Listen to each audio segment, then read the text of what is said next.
Have you ever noticed the moment your teen starts opening up to you, your brain immediately jumps to problem-solving mode? You're already thinking about the solution, the consequence, or what you're going to say next, and then they shut down. They stop talking, and you're left wondering, why won't they confide in me? Mom, your teen doesn't need you to fix it right now. They need you to understand it first. They need you to understand where they're coming from, what they're feeling. Today, we're talking about a skill that opens up real conversation with your child. It's simple, it's powerful, and it might feel a little uncomfortable at first, but I promise you it's worth it. Stay with me, we're diving in. Do you long to build lasting connections with your teenager and have conversations that build trust instead of conflict? Welcome to Connect with Your Teens. I'm Terry, a mom, tutu, which is Hawaiian for grandma, and communication coach who went from feeling dismissed and shut out by my teens to becoming a valued and trusted person in their lives. I help moms like you reconnect, speak in ways that invite peace, and create conflict-free conversations, all guided by grace and anchored in God's love. Grab a latte or a favorite cup of tea, and let's get into the heart of it. Before we jump in, I want to quickly let you know about something I'm starting. It's a free, private, monthly support group for moms of teens, live on Zoom, a space that you can come just as you are, talk through what's been hard, and get support around communication and connection. I'm kicking it off on Wednesday, March 25th at 10 a.m. Mountain Standard Time. If you'd like to join us, you can save your seat by using the link in the show notes.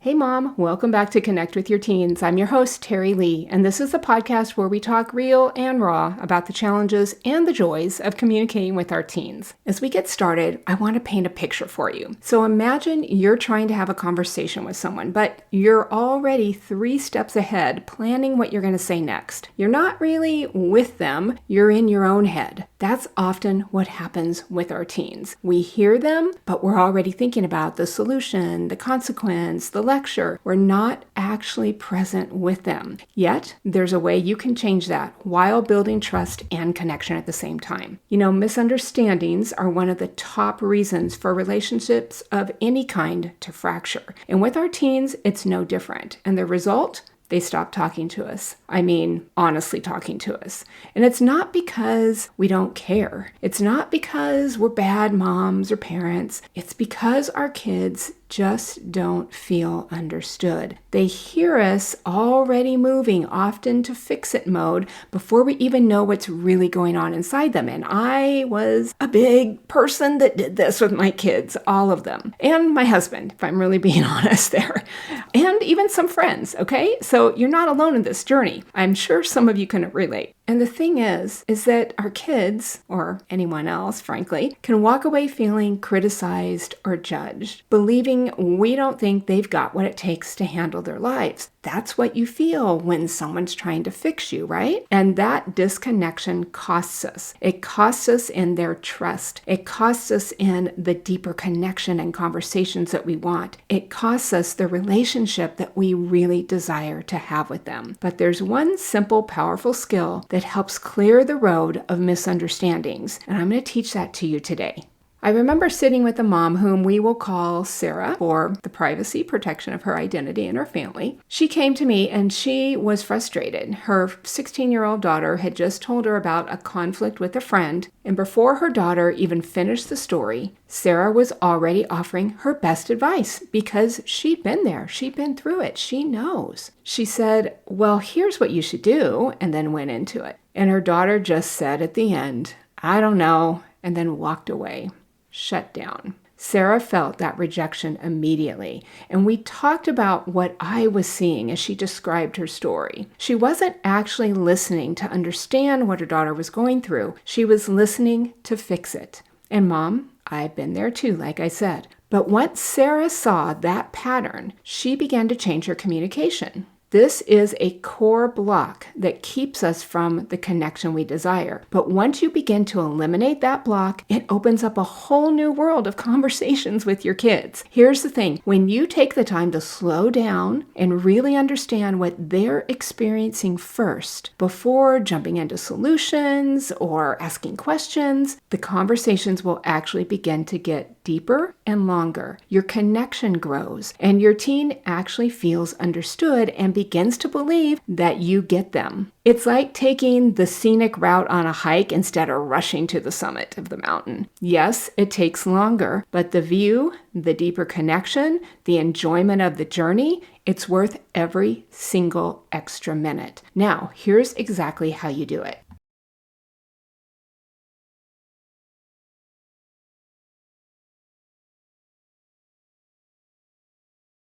So first we want to start with foundational steps to any conversation, communication that we're having. First is anchoring in Christ. Yes, you guessed it. Last episode, number 58, I shared 5 scriptures that you can use to anchor, and I'll be sure and drop that link in the show notes. Second step is focused listening. Now let's talk about what it means to actually listen to your teen, not just hear them. Focused listening means you're fully present. Your phone is away. Your mind's not already planning out your response. You're genuinely curious about what they're experiencing. You're listening to them to understand. That's the foundation before we get to this next skill, because see, you can't reflect back what you haven't truly heard. So third is the listening skill we're focusing on today, and that is reflecting back what you're hearing, or you could call it summarizing. And it's simple. You rephrase what you've heard in your own words without judgment, without correcting, without fixing. That's it. You're not offering advice. You're not giving a lecture. You're not even agreeing or disagreeing with what they're saying. You're just saying back what you heard, the situation, the feelings that they have, the weight of it, so that your teen knows that you actually get it, what they're going through. It can sound something like this. So what I'm hearing is you felt left out when they made plans without you, and that hurt. Is that right?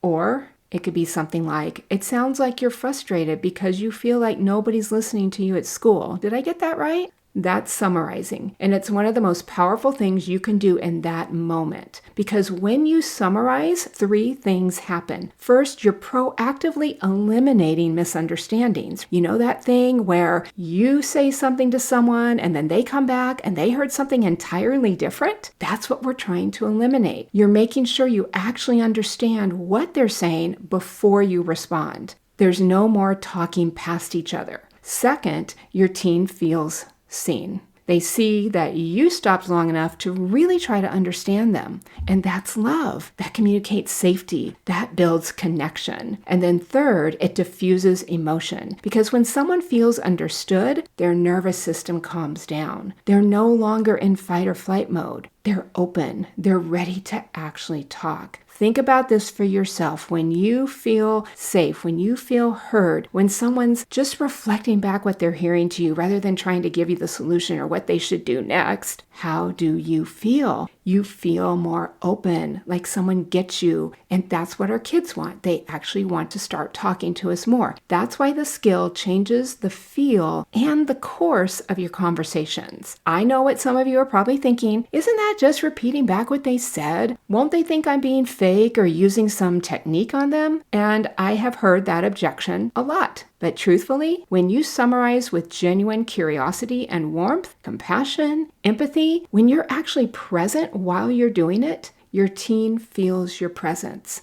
They can feel and see that you cared enough to slow down. And tell me, when we don't do that, you've been in a conversation like that, is there clear communication going on? Are there misunderstandings that happen? More times than not, those kinds of things happen when we're not doing this reflective, intensive listening. My mentor used to say 15 minutes of anchored listening and using these skills of reflecting back, inviting them to say more, can be way more productive than 90 minutes of trying to have a conversation where we're not doing that and we have to clear up misunderstandings and perceptions along the way. Here's the deal. When you are summarizing, reflecting back, you are showing that you're trying to really understand them. And that is not fake. Mom, that is sincerity showing up as support. Your teen can feel the difference between a technique and genuine care. So, how do you actually introduce this to your teen if you're concerned about how they're going to perceive it? So to avoid those concerns that it might be robotic or fake, here's a simple phrase you can use. You can say, hey, I really want to make sure I'm understanding what you're saying because it's important to me. You're important to me. Can I tell you what I'm hearing and then you let me know if I got it right? That's it. You're being honest. You're inviting them in. You're not hiding a technique. And if they ask you why,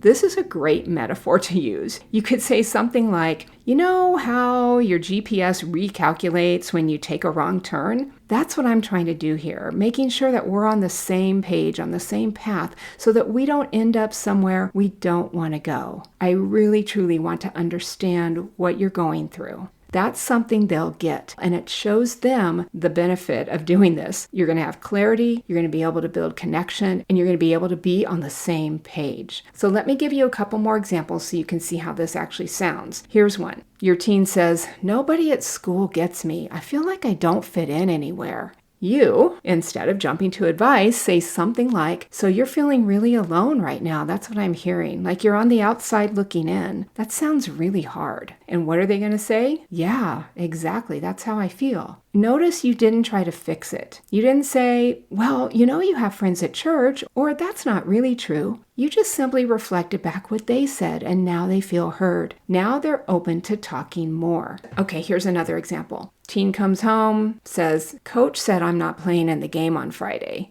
And you, instead of jumping to, "Well, maybe you just need to practice harder," you can say, "So you found out you're not starting. It sounds like you're pretty disappointed about that because you were hoping to play." And they say, "Yeah, I really wanted to play." Again, you're not fixing, you're understanding. And that understanding is going to build trust. It helps them to believe that you're actually on their team, not against them. After all that, some of you might be thinking, "That sounds great, but won't it take forever? I mean, I'm already busy and I don't have time to slow down and summarize every single conversation." We're not talking about every single conversation. We're talking about the ones where you just know something's happened and they are giving you a window open to a conversation and you want to make the most of walking into that conversation and keeping it going. You know the difference, Mom. And here's what I want you to hear. The time you invest in understanding now saves you so much time later. When your teen feels understood, they open up more. They trust you more. They come to you with the hard stuff instead of hiding it. They ask for your advice. You're not adding time to your relationship. You're deepening it. And that depth, that's what makes parenting a teen actually feel connected instead of like a constant battle. That kind of trust is going to benefit you for the rest of your life in your relationship with your kids. It is worth it. Building trust can be a slow grow. At the same time, I've seen moms sprint to change how they can relate and communicate with their kids, and in weeks or months, their relationships begin to change, begin to thrive where it was once so strained. And that doesn't mean you're not going to have reset moments or someone's going to get unanchored and you have to reset, recreate that connection like we talked about last episode. But you've got the tools, you've got the connection built, and you can keep pursuing your relationship with the goal of connection. Okay, here's your homework for this week. And it's simple. Pick one conversation with your teen this week where you can practice summarizing. Just one. Doesn't have to be a big, heavy conversation. It could be about their day on the way home from school. It could be a friend situation or something they're frustrated about. You'll know. Listen to Holy Spirit. You'll just know. And Mom, if you've got examples of conversations like these and you're not sure how to respond to them, join my private Facebook group and drop a post about it in there. You can drop it anonymously and I'll respond in the group, or join my free private monthly support group and we'll chat there. Remember, it's kicking off Wednesday, March 25th. You just need to save your seat and the link will be in the show notes. All right, let's pray. God, thank you for this mom. Thank you for what you are doing in her life, in her relationship, in her family. Give her the words, the strength, the wisdom as she listens to her child to be able to reflect back. And as she does that, I know, God, the beautiful thing about when we anchor and use this connected communication, each time we use a skill, we anchor more because it's like I am loving them as you love them, because you listen to our kids, you listen to us all the time. Help this mom to be able to do that. Just be led by your Holy Spirit and give them the gift of listening, of building that trust and connection, and just seeing the changes that you are making, that you are orchestrating as she gives her communication over to you, Lord. We thank you, we praise you, and we pray that you would magnify and deepen our relationships with trust and kindness and love, God. Mom, I am praying for you, and as always, I am rejoicing in Hope himself with you. This is Terry Lee, and I will see you next time on Connect with Your Teens. I hope this podcast inspired and encouraged you, and if so, would you share it with another mom who's praying for change in her relationships? And I'd be so blessed if you take 30 seconds to leave a 5-star review on Apple Podcasts.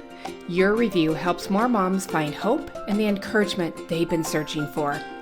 I'd love to connect with you. Come join my Facebook group at facebook.com/groups/connectwithyourteens. You don't have to figure this out alone. There's real support waiting for you inside. From one mom who used to walk on eggshells, I see you, and I'm cheering you on. Remember, God loves, adores, and delights in you, and you are the best mom for your kids.